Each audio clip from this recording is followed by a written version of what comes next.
man? It's your boy Ill Will, man. Sophisticated ignorance. Y'all get that? Going on, man. Coast Wave, True Gang. We all in here, man. Sophisticated ignorance, man. That one. Sophisticated ignorance, man. Y'all rock with them because they rock with us. You heard? Clark Life. New Midwest Cabin Life. Shout out Sophisticated Ignorance, man. Y'all know. Showtime, Sean Porter here with my boy Sincere, and you're watching the Sophisticated Ignorance Podcast. Stay tuned, y'all. What's going on, ladies and gents? Sincere, Sophisticated Ignorance. I told the viewers, I told the followers, I told everybody who support us, one day, upon self, I'm going to have Greg Hackett on the show. For sure. And we pulled it off. And it wasn't even hard to do. I just think my brother Punch said, yo, bro, just hit him, bro. You could tell off his vibe and his energy. He'll hit you back, bro. He ain't going to front. I'm like, you think so? I think that too. For sure. Shout out to my man Greg Hackett. You know what I'm saying? God. Appreciate you, my G. Yes, sir. And if you know the boxing world, you know how impactful this gentleman is. Anytime he has a take, anytime he has a fight, anytime he is boxing right now. Like one of the big boxing voices and has a huge influence. You know what I'm saying? And for me, I was just talking to Jerry Jones, one of my coaches, and with Shakur's grandfather. Right. And I'm like, I like the knowledge that Greg, puts out there, because the youngins that may have a casual mindset, they get to understand the sport more. They get to see things that they don't normally see when he gives vivid breakdowns on what he see on those lives. Them Jones is amazing, man. I love that shit. You know what I'm saying? Thank you. But how you feeling, man? Welcome to the show, man. Chill. I appreciate you for having me. I'm just sitting here, trying to enjoy them fights. Thanks. I hope, everybody do their thing tonight. But Frank Martin already got his dub. Shout out to Buddy McGirt. That's one of my favorite coaches. For sure. I had the honor of presenting him with one of his awards when he was honored.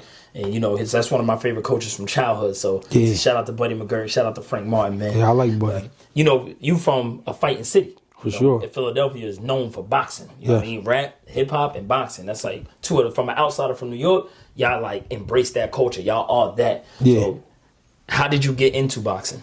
I mean, it was like a lot of fighters got the same story from Philly, fighting outside the gym. You know what I mean? Getting in trouble in school, getting in trouble in the neighborhood. My mom was just like, yo, you got to find a gym. She like, I'm watching your energy change.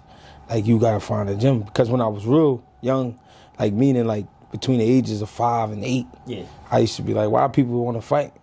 Like what's everybody's problem? I mean, I'm a cool guy naturally. I like to get cool with people. I don't see point for us to be going at it back and forth. As I got older, I mean, dudes get to picking with you, back and forth. And I just like, nah, I can't go like this. So I start fighting, like getting in the fights. My mom like, yo, I'm like 12 years old. She like, you changing. She's like, I don't like that. You gotta go to the gym. So I found a gym that was around the corner from my house. And was it like a lot of aggression? Was it a lot of anger? Like, she wanted you to get out of your system, find a different way? It was definitely that, but it was the point where she saw where I was accepting it, like really easily. Like you just fighting anybody. Oh, okay. Like you don't care how old they are, you don't care what's going on, like you don't care the situation. It could really be something small, you ready to fight. And I'm like, well, they made it that way. You know what I mean? So she saw that. And I'm glad my mom did see it, because she right. I could have went to jail, been dead. You know what I mean? Because that's how I go out here. Nah, for real. You know what I mean? So take me back to that moment. Like you start going to the gym. Yeah. When did you know you was in love with the sport? Like when did you get that eye where you start seeing things that the average guy don't see? Like when did that happen? Well, the love part was when I first walked in the gym, because I saw blood on the mat. And I asked him, I'm like, yo, that's somebody's blood? The coach was like, yeah. Like, he laughing. And then, like, in my body was like, in my mind and my body was like, you could do whatever you want to somebody in here, and you good. Yeah. It's like a slaughterhouse. It's like they in there breaking down cows all day. You know what I'm saying? Yeah. It looked like some barbaric shit, but that's a job. Yeah. You know what I mean? They get paid to do that, to chop up cows and ship them out. So I'm like looking at it like, well, that's what boxing is. Like, I could just beat somebody's ass real bad and be cool. Thanks. You know what I mean? So that was the love part. The eyes came from my second coach, Kevin Carmody. He taught me how to look at somebody's like body frame, how to look at speed, how to see movement, like how to, you know what I mean, how to put it together. And then that's, I kind of took it to another level, I guess. You know what I mean? I got obsessed with it, you know what I mean, a little bit. Like, even when I wasn't in the gym, I was watching boxing. I always watching boxing. So I watch any fight, it don't matter, you know what I mean? So came from that. Did you start out in the amateurs? Yeah, I had 16 amateur fights. I should have had more, but again, influenced by the outside, the streets. Yeah. You know what I mean? Because I didn't have my father and my uncles was doing what they was doing. You know what I mean? That male figure in your life, that matters. You know what I mean? It really do matter for a boy or a girl. You know what I mean? So, and not having nobody there to really mold what I had going on, I'm going to do what I want. You know what I mean? So I was 1 foot in, 1 foot out, but I always loved boxing, though. So do you have like a lot of memories of the amateurs? Yeah. So when coach comes, you know how that process go with match bouts and things of that nature? Yeah. Coach come up to you and say, you got one. Yeah. What's the first thing that go through your mind? My first fight, I basically waited 3 years to fight because I was still getting in trouble. When I turned 14, my mom sent me to Maryland. So I was 14 in Maryland up until I was 15 for a whole year before I came back to Philly. Yeah. So I just, you know what I mean? And I even tried to box down there, but I got in trouble. Yeah. You know what I mean? Always fighting, you know? So I waited 3 years from 12 to 15. So I was like eager. I couldn't wait. So when they told me it was February, the date was like February 13th or something like that, 2012 or something. 2002. Yeah. I'm tripping. 2002. You know what I mean? I was 15 years old. My first amateur fight, and it was a match bout, like you said. But the thing was, the kid was 14, but he was 176 pounds. I was 150. No, I was 56, 156. He was like 172. You know what I mean? That was definitely 2002. 2002, they yeah. let that rock today. Yeah, they're not letting that rock. Yeah, for sure. Yeah, so, I mean, when they matched us, I was just happy. I was like, damn, got one. I'm a boxer. You know it takes a certain level of heart to step in that ring. Yeah, you know sure. You can train outside, you can do sparring, but that night, that day, you know what I mean? It takes a different type of mentality and heart to step in there. No. How did you feel when it was over? You got your first one. I was like, I just something now. I couldn't believe it. I just couldn't believe it. I was like, I'm a boxer. Like to me, you wasn't a boxer until you got your first fight. Like all the sparring and all that, that's cool. You know what I mean? But when you get that first fight, when it's official, you know what I mean? That now you a boxer. So that was like my mindset, like, oh, I'm a boxer now. Okay. I was like, I was hyped that I won, but I was more like, I'm a boxer. Like I'm really a boxer. Was it in Philly? Was it in Philly? Yeah. It was right down North Philly, too. That's ill. The King Center. So, obviously you became accustomed to amateur fighting. Yeah. You already getting matched. You fighting. Yeah. What was the conversation when whether your coach said it or you said it to yourself when it was time to become pro? Man, that kind of happened like on a whim. Like I'm 21 years old. I have had my son the year before. I don't have a job. I'm making money however I can, you know what I'm saying? But I'm like, I gotta do something official. Like, I gotta get on the books. So I'm trying to get jobs. I'm not, like, a couple jobs I walked off the joints. Like, I wasn't feeling it. Yeah, I wasn't feeling it. Like, so I'm in the gym one day with my coach, Eric, and the promoter called his phone, was like, yo, I need a 168 pounder.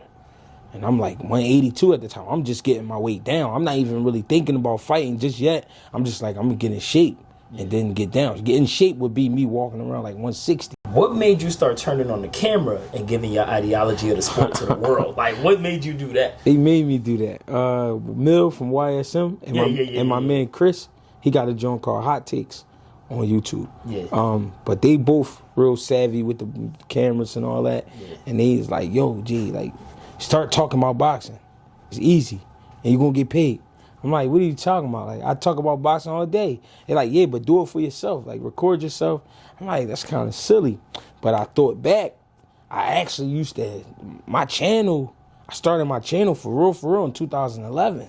Oh, word? And I was recording people back then. Oh, shit. But I never thought boxing would be this big on the internet. Yeah. Because you got to remember, I'm born in 86. I'm not, you know what I'm saying? I come from video games and all that, but the internet was just different. Yeah. And you wouldn't think like people would pay attention to you that much. You know what I mean? Nobody thinks that. Did it shock you? When the subscribers start going up in the comment section? It did. And you can go live. Because it seemed like that shit happened fast. See, I always been social. Yeah. So that part didn't shock me. That people, we on here talking. Gravitated towards you. But it's just like, y'all for real? Like, y'all really want to? It's a lot. I feel like it's a lot of boxing. Yeah. I feel like it's a lot of people to listen to. So to say I'm talking that shit. Nah, for real.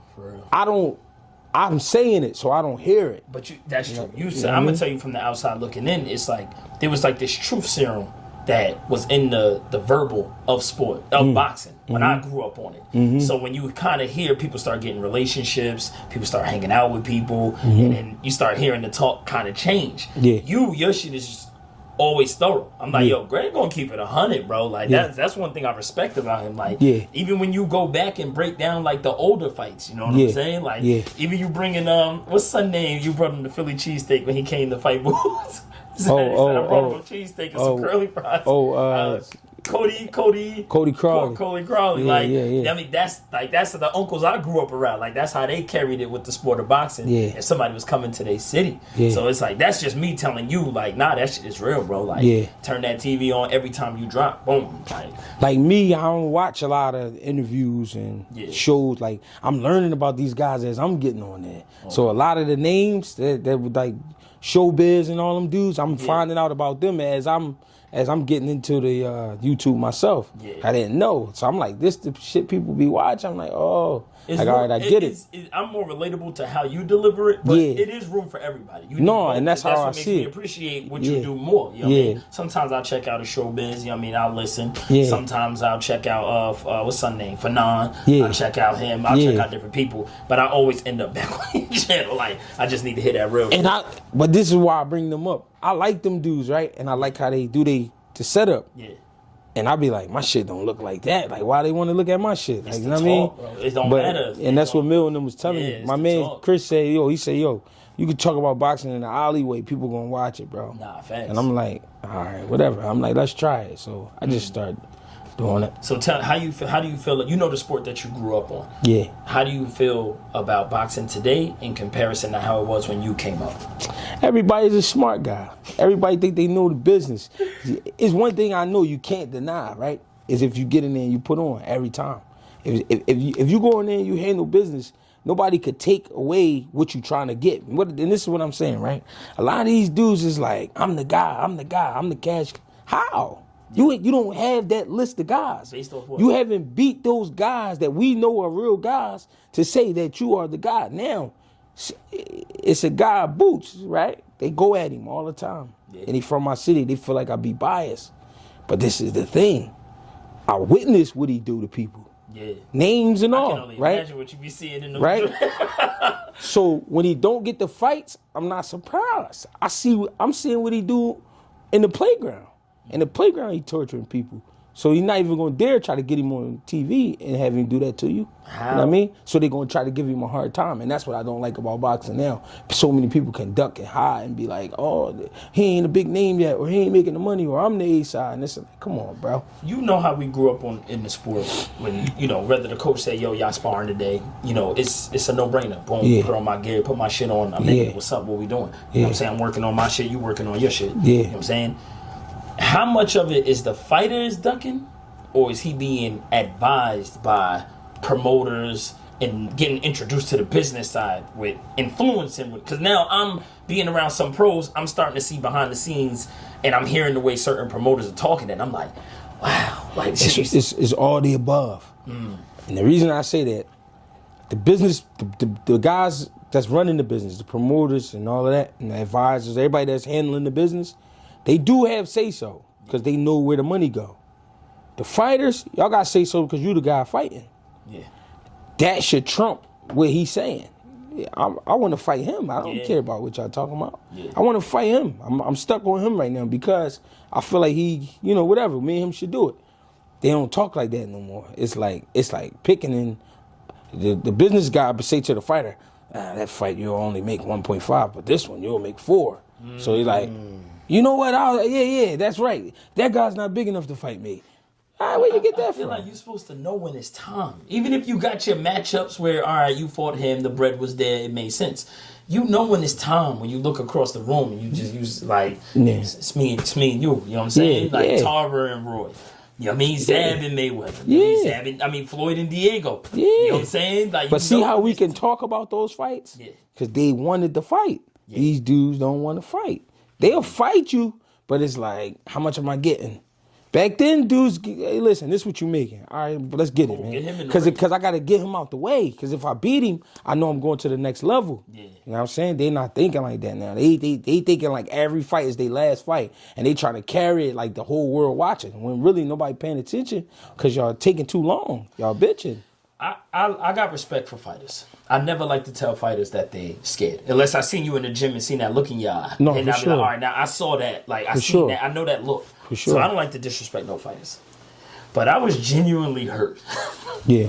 when I seen Virgil Ortiz say, yo, not for nothing, you know what my dream fight is? That was wild. Errol Spence in the cut. I'm like, But this was the thing about that. yo. The build up, he never mentioned Earl Spence Yeah, being his exactly. dream fight. It was always Boots. Every day it was Boots. Why did he call him over? And I got respect for Virgil. I got respect for Robert Garcia in terms of what Robert is a good coach to me. I got respect sure. for what he put into the sport. But it blew my mind when I seen him say that. I'm like, bro, that's a direct indication that you don't want to fight him. Yeah. What else do I call it but that? Was you shocked when you seen it? Especially Yeah, I didn't. It happened so fast. I didn't understand it because just 20 minutes ago, you were saying, "Yo, this the fight to make. It's time." And Boost like, "Yeah, it's time. Like what we doing?" Yeah. And then you go right in the back. Didn't even change your clothes. Still got the belt on your shoulder. and you like, you know what? Earl Spence be my dream fight. I'm like, bro, it's almost 3 years for Earl. Like, what you talking about? I feel like if they fight each other, whoever wins, becomes the guy, becomes the new guy. It's possible. He becomes the new guy. It's possible. Because I didn't understand that. How do you believe that fight will happen? I think you have to. Everybody else's schedule is occupied. Y'all the only two hanging around. Everybody's schedule is occupied. Do you think 154 is like very dangerous right now? 'Cause Always. to me, it's always been the most dangerous weight class. It's always because what happens is you leaving that small man era. And what I mean is 147 is the highest you're going to go with the 8 ounces on. Yeah. And you go right into 54, you're putting the 10 ounces on. But they the smallest of the big men. Yeah. So you're getting great speed and power at that weight class. That's why it's the most dangerous. Because you're getting guys with size who still kind of fast and they can crack you. Yeah, you know what I'm saying? So that's why that 54 is going to always be dangerous. I know you've watched, obviously you watch Boots in person. I know you've watched Virgil. Yeah. If they do fight, how do you see that fight going? It's going to be a good fight. It's going to be a good fight. It's going to be competitive because Virgil know I can't go out there and just lose. Yeah. If I lose, I got to lose great. And I know that sounds weird, but what it means is you got to give. That makes sense. You got to give everything you got. You know what I'm saying? If I lose, I keep trying to tell people and they miss this part. I'm not betting on Boots because of the little tricky shit he do in the ring. Nah. Yeah. I know the outside the ring, pure. He not living crazy at all. Crazy as he might get is with some food. I can take that. That's Philly, though. I can take that. I can take that though. I can take the food, John, because you still got the streets, you still got the girls, you still got gambling, you still got all this other shit you could be doing. He don't indulge, so I'm like, I like him. I like him for that. People think it's about the little tricky shit and the beatings I see in the gym. It's not that. It's really the lifestyle. He lived this. The dedication. Yeah. Did he talk to you about sparring with Canelo? A little. A little. Yeah, he could. He talk. He from my part of town, right? So up there, uptown, up Germantown and uptown, people don't talk straight to you. Yeah, it be cold. So I get what he was saying. All right, okay, like, all right. He said it was good work. All right, like I know what that mean. I know what all that. You know what I mean? It's being said like that. Like, no, it was good work.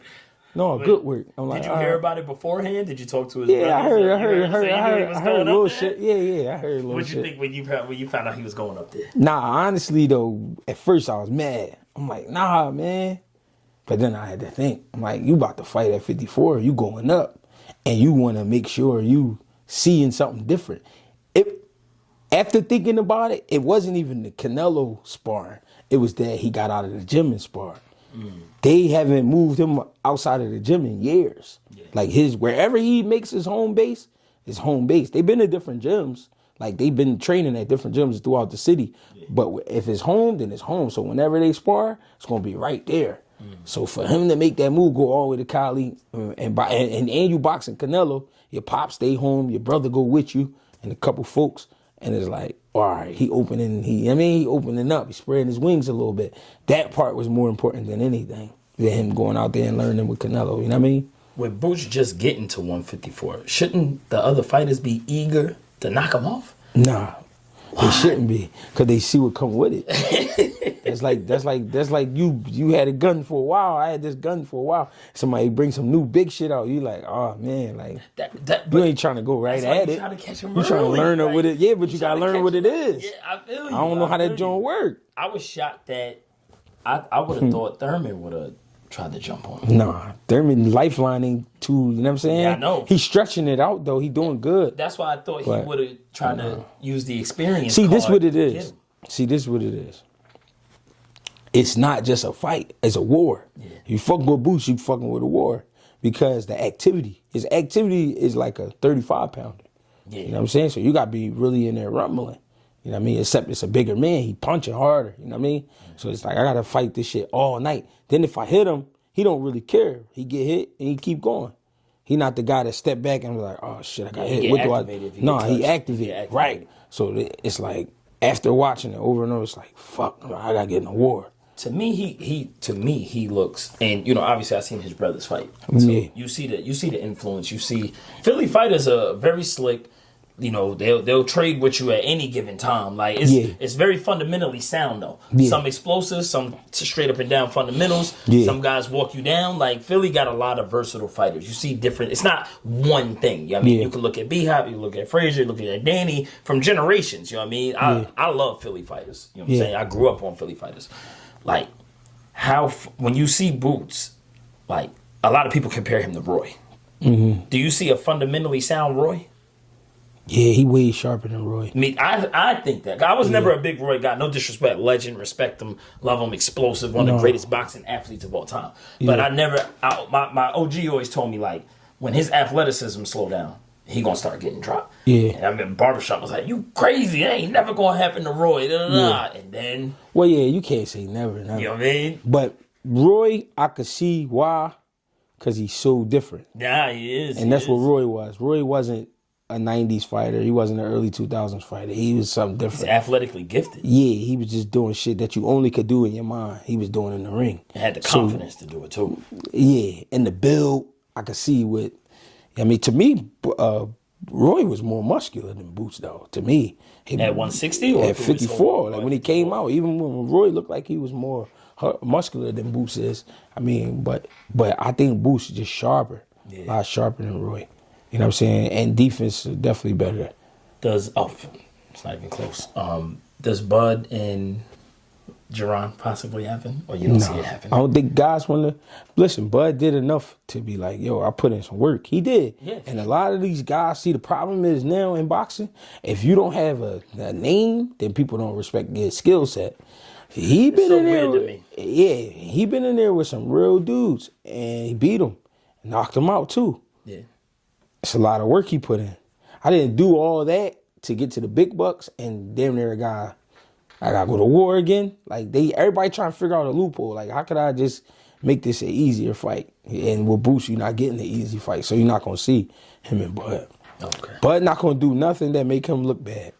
Respect. And I understand. He figured out the fight game outside of the ring. He almost 40, bro. So I ain't mad at him. Salute to Bud. I mean, definitely future Hall of Famer. Sure. Top 5 fighters of all time. Me? For you. Me, Ali. Ali is like... That's your one? Like, I want a specific order. I want pressure. Oh, if it got to be ordered, Sugar Ray Robinson. 5 or 1? 1. I respect that. Sugar Ray Robinson is like... He just... If you watched him, he before this time. Yeah. I mean, with his rhythm and everything. Yeah, back then, dudes was just looking at you. He was taking his head off the line. He was changing levels. He was at angles. He was doing everything. He mixing his combinations, all of that. So. You think he was dangerous before middleweight when he was smaller? Just dangerous, period. His mentality. I was just watching the comparison, and it seemed like he was always there to give you something back when he was in middleweight. Yeah, his kid was, and that's because of the weight. You slow down. And the age and all of that. But he was dangerous as a kid. I mean, he been going on runs since the amateurs. They need to give him a movie, man. Yeah, but it got to be so right. Yeah, facts. It got to be so right. Facts. You know what I mean? Sugar Ray Robinson, 1. 2, I say Willie Pep. Yo. Willie Pep, again, on his toes. Mm-hmm. His deception game. Also in my top 5, so thank you. His hand speed. Won a round, first person to win a round without throwing a punch. Skill set. That's crazy. Yeah. Love watching tape on Pep, man. Yeah, he crazy too. And I would have loved the meeting. For real. I could really rap. Man. I wish I could go back then. I feel you. And really pick. Let's get a time machine, man. Number One day, 3. man. Number 3, James Toney. Lights out. I feel like that was the last of the barbarians. Yeah, the dog, the killer, man. Like really not giving a fuck about. Yeah, that was like probably the last one. Like I'm saying. He at 160, he was ridiculous, bro. I say 4 probably was Aaron Pryor. The Hulk, okay. Because he's relentless. Sugar Ray Leonard was scared of him? And he was relentless. I'm just playing, Sugar. That surprised me though. Sugar, they said Sugar Sugar was scared of him. Yeah, he's definitely gave him some work. And 5 will probably be Sweet Pea Whitaker. Okay. Because that's some shit you can't copy. You got 2 of mine. Yeah, you can't copy that. I'm gonna say my top 5. You tell me what you think. Yeah. I mean, 1, I got Mayweather. Yeah. And I was lucky enough to catch on to Mayweather like at 130. Yeah. You know what I mean, to catch him early. And I remember when I would bring Mayweather up and people was like, who? When I was like a kid. I'm like, bro, I'm telling y'all, Floyd Mayweather. I didn't know what he was going to become way later. People was telling me about him too. Like, I didn't believe in him at first. I believed in him off the rip. I saw the Manfredi fight first. Yeah. That was the first one Angel I seen. Manfredi. Yeah. And I was like, oh, nah, who this? You know what I mean? I didn't know his name, but I just That was like 98, right? Yeah, early. I was a kid. I was super young. I lived on Brandywine. Shout out to 111 Brandywine Street in Connecticut. That's where I was living at. Right next to the cemetery. I seen it on, I think it was either on ESPN or HBO. I can't remember where it was at. Right. But I was like, oh, who is this kid? You know what I'm saying? Right. So Mayweather's not my number 1. Pernell Whitaker is my number 2. Like, defensively, like, it's just... You can't teach that. Like I don't feel like he ever legit. And they robbed him against Oscar. Like his instincts was so ridiculous. Yeah, I was about to say it wasn't defense. It was just his instincts. Like he got his own defense. Like you can't be like, yo, do this. Like copy this. Like son's sitting in the corner. Like he's still looking at you. He never took his eyes off you. Like no matter what awkward positioning he was in. So yeah, that's my number 2. Willie Pep, my number 3. You know what I mean? I love guys that kind of can manipulate you and play chess with you, make you miss, make you pay. Yeah. You know, beat you. I like versatile fighters, you know, whether forward, back, angle, side to side. I like a guy that kind of can do it all. Not like greatly do it all, but just do it all enough to win. If I got to beat you this way, I'm going to hit you this way. So that's how Mayweather, Pernell, and Sweet Pea is my 3. Number 4, Roberto Duran, of course. Yeah. I mean, hold on. You said Mayweather? Mayweather, Pernell, Willie Pep. All right. And now Roberto Duran. All right, Roberto. I love Roberto because how you feel about James Toney is how I feel about him. He just don't give a fuck. No, he don't. I love fighters like that. It didn't matter who it was, you know. And I wasn't alive when he did it, but just watching all them old VHSs, that's how my introduction to boxing was just stealing my stepfather's box of tapes and seeing all these old fighters and shit. So that's how I got hooked to the sport. I used to take my coach's tapes. Yeah, man. Yeah, the VHSs was real, man. But Roberto Duran, that's my 4. My 5 always changes. You know, sometimes I got Aaron Pryor, sometimes I got Marvin Hagler, and sometimes I got Andre Ward. Yeah, Ward. Because the Super 6, I watched that live, and I didn't know who Andre Ward was. I didn't know about the gold medal. All that went over my head. So watching him win the Super 6 and catching that and seeing him do that in real time, I'm like, oh my gosh, bro. Like, he fought Kessler, he fought Arthur Abraham and Froch, and he cleaned them. I think Andre Ward might be the greatest decision maker. Absolutely. At the right time. Like, if he wanted to get a little rugged with you, he can. Like, no matter what. Another one, versatility. Like, oh, you want to take it here? We could do this. You want to do that? He never, even when he was in uncomfortable situations, he didn't wear it. You know what I mean? He didn't wear it like it's like, Floyd might be the greatest adjuster. Absolutely. That's why he's my number 1. Like, I watched that transition change. Yeah. And I remember I used to be nervous, like, one day he going to get older. Yeah. He ain't going to be who because I seen that happen with everybody, and it just never happened. Sometimes I put B-Hop in my 5, too, because I'll never forget 2001. Nasty. Seeing what he did with Trinidad. Yeah. He didn't get the full credit like I felt he deserved, because I don't think they wanted that to happen. Yeah. But B-Hop is always in my 5. That's the fight that really made me be like, I gotta do this. Oh, Lord, that was the one? Yeah, because I was a kid watching that with my dad. Yeah. And my dad had just made me mad early that day. Actually, we got into it. And then we watched the fight later on, the next door neighbor house. And I was like, this shit is like... So I didn't get to catch it live. You remember on after pay-per-views, they would run it the following weekend on HBO. So that's how I got to see it. But I heard about it. You know what I mean? That shit was crazy. So I shout out to B-Hop, man. I don't want to hold you too much longer, man. No, you straight. I appreciate you sitting down with us, man, for real. I said this to Sean Porter. I say it to you again. You know what I mean? This ain't gonna be our last time speaking. I don't believe that. I love building about the sport, and I love talking to people who can help me understand, because you never stop learning this shit. I always see new things. I always see incredible things. I love you and your whole team and what y'all doing, man. That's incredible for the sport, and it's needed.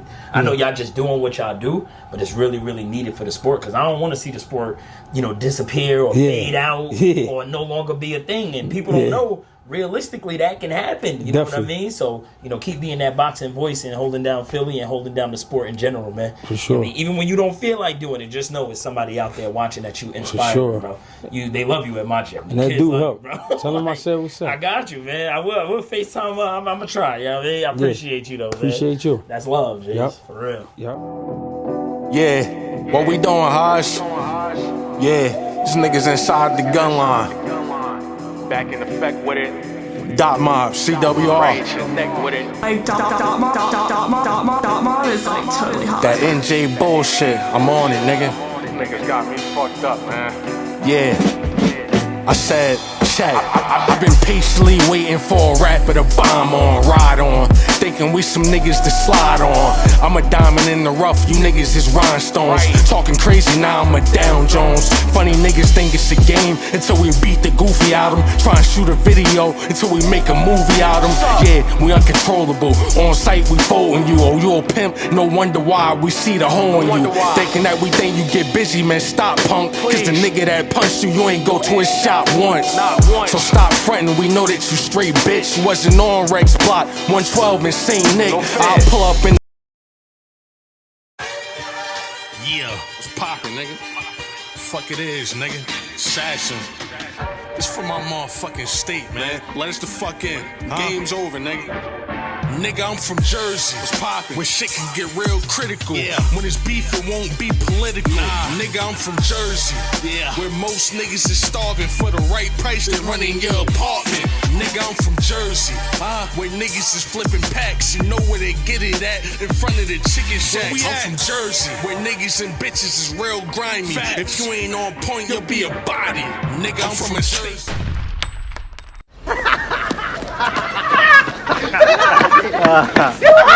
Tell me that wasn't the shit. You crazy, man. Had no fun like that in a while. Crazy. My man. Fat head to That's not the line. Wrecking crew.